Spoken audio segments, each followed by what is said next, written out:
6 na piraso yan.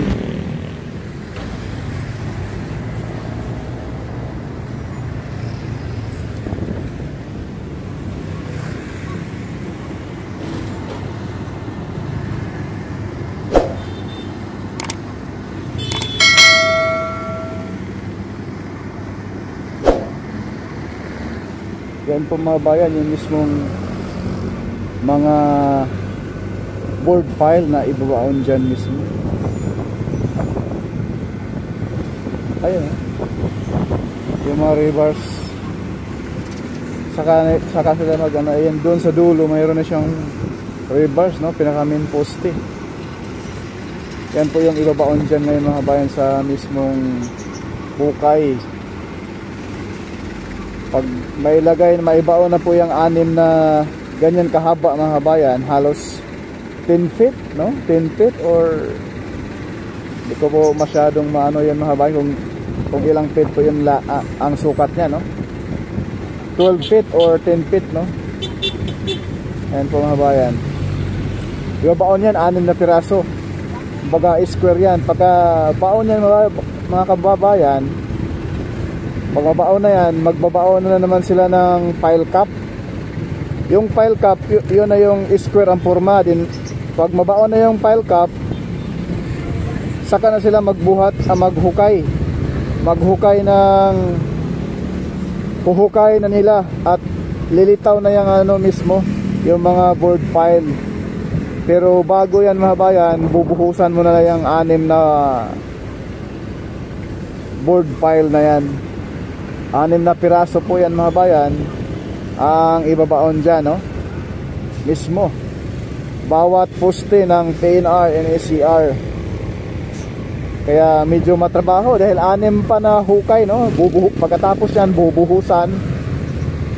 Pag may buhos na lahat yung 6 na board pile, magbabaon na naman sila ng pile cap. And then pagbaon ng pile cap is square ang forma yan, saka pa sila maghukay dyan.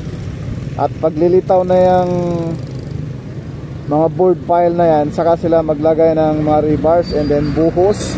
At ang pinakasentro na poste, yan na po yung main poste, main column ng PNR.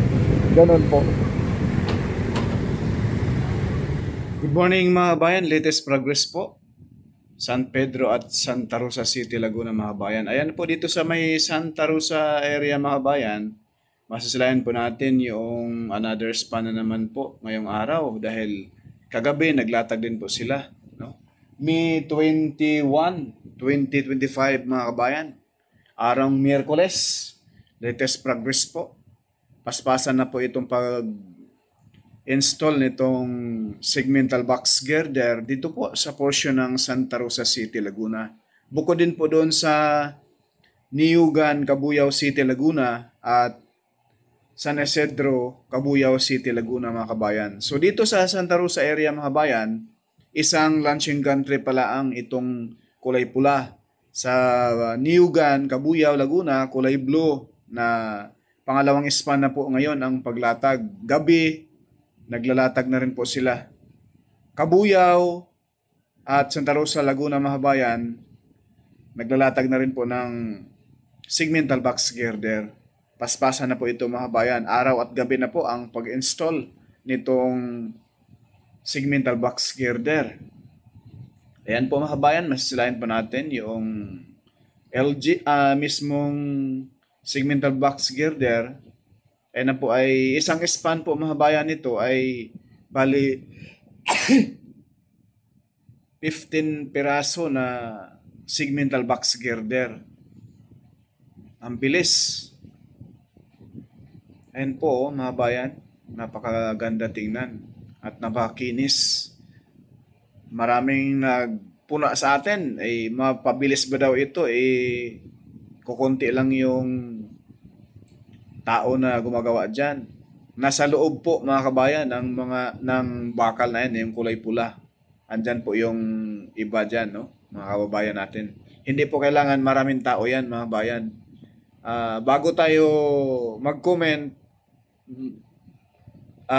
pag-isipan mo natin ng tama, no? kung hindi ba katawa-tawa yung ating masasabi.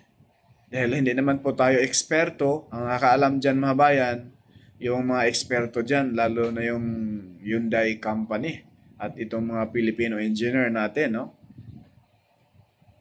Support na lang po tayo mga bayan at dalangin din po natin na safe ang lahat, no? Gabayan tayo ng buong may kapal at ito na yung pinaghihirapan natin na tax. Ito na po, nakita na po natin rito mga bayan. Buti may nakikita tayo sa ating pinaghirapang tax, dugo at pawis ng sambayan ng Pilipino. Ayan po mga bayan, yung napakalapad at napakalaking segmental box girder. Paki-like, share at subscribe po. Huwag po tayong mag-skip sa ads sa mga kaigsuunan. Napakalaking tulong na po yan ni Purka Studio sa ating pag-vlog. Paki-share at like na po, at sa iba po na hindi pa nakapag-subscribe, paki-hit yung notification bell, yung all, upang lagi tayong updated pag may mga bagong videos po tayo. Asahan po natin, minsan po mag-live tayo kahit gabi. Kasi kahit gabi mga bayan, nag-i-install na rin po sila ng segmental box girder. May mga upload din po tayo mga bayan sa ating Reels, no? At FB page. Maraming salamat. Paki-follow na rin po. God bless po.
Ayan po yung LRT1 Cavite Extension dati mga bayan, yung binablog natin. Bakit kaya hindi ganito, no? Yung isang span, buo siya. Hindi gaya dito sa PNR ngayon na putol-putol siya mga kabayan. Comment po down below mga kabayan sa mga eksperto. God bless po. Ayan po mga kabayan, no? Yung span dyan, isang span sa magkabilaang poste, buo yung LRT. At dito ay putol-putol siya. Sa tingin nyo po mga bayan, alin ang mas mabilis na trabaho? Yung buo o yung ganito na putol-putol? At doon na po sa taas pagduktong yung segmental box girder. Ayan na po, another segmental box girder na naman iakyat mga kabayan. Paki-like, share at subscribe po. Maraming salamat and God bless po sa ating lahat.